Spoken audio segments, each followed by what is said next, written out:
For every Marvel movie that transcends expectations and becomes an instant classic, there's one that leaves fans asking, what just happened? Today, we're exploring the most loved and the most hated MCU films, starting with MCU's most loved film, Avengers Endgame. Exciting, entertaining, and emotionally impactful, Avengers does whatever it takes to deliver a satisfying finale to Marvel's epic Infinity Saga. This film is more than a sequel. It's the apex of 11 years and 21 films of storytelling, character arcs, and emotional investment. From watching Steve Rogers lift Mjolnir, sending audiences into full-blown sucker punch tears, to Tony Stark's devastating final sacrifice, every scene was calibrated for maximum catharsis. The Russo brothers balanced explosive action and intimate moments, like Natasha's final leap or the broken Midwest scene, so masterfully that fans didn't just watch the film, they lived it. The A+ cinema score and record-shattering $2.79 billion box office underscored just how deeply Endgame connected. I cried when Cap said, "Avengers assemble." I wasn't alone in that theater. I hugged strangers. But while Endgame was the perfect emotional farewell, the God of Thunder's second outing showed how even a mighty Avenger can stumble when his story loses its spark. Thor, The Dark World? The Dark World offers plenty of the humor and high-stakes action that fans expect, though it falls short of the MCU's best. Despite Loki stealing absolutely every scene with his mischief and charm, the film around him never clicks. The plot, rescuing Jane from an evil dark elf, lacks urgency.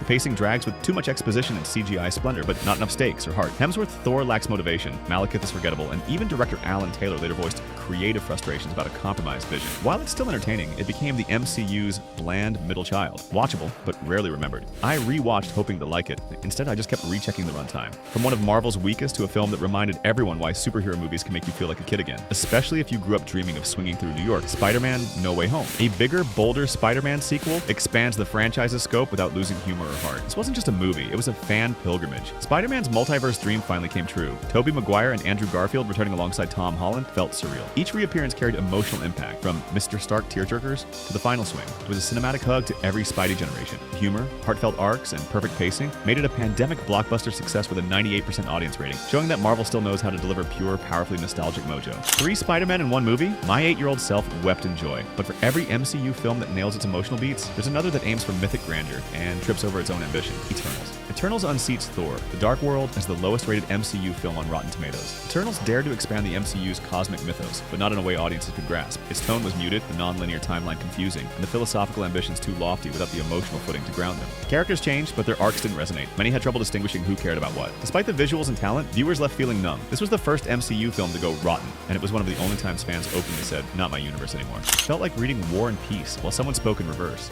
And then there are films that don't just entertain, they redefine what the MCU means to its audience. Black Panther. Black Panther elevates superhero cinema with some of the MCU's most fully realized characters. More than a blockbuster, it was a cultural reckoning. Wakanda wasn't just a setting, it became a symbol. T'Challa's leadership, Killmonger's broken ideology, and Shuri's genius grounded the film in real emotion and stakes. The production design and soundtrack rival Oscar dramas, and the story carried political weight while delivering action and heart. It wasn't just a Marvel movie, it was the Marvel movie that confirmed the genre could matter. 7 Oscar nods, 3 wins, and millions of fans who saw themselves on screen. Seeing Wakanda for the first time felt like coming home, but not every MCU epic ends in triumph. Sometimes it ends with half the universe gone, and audiences staring in stunned silence. Avengers: Infinity War. Marvel's Empire Strikes Back moment. This wasn't your typical MCU caper, it was heartbreak in high definition. Thanos' victory and the snap left theaters dead silent. The ensemble balance, combined with interrogation of responsibility and sacrifice, turned the superhero genre dark, daring, and emotionally enormous. The to be continued cliffhanger wasn't manipulative, it was harrowing. For many fans, it was proof Marvel could be poetic and devastating. $2 billion plus in box office and seismic fan reactions confirmed it.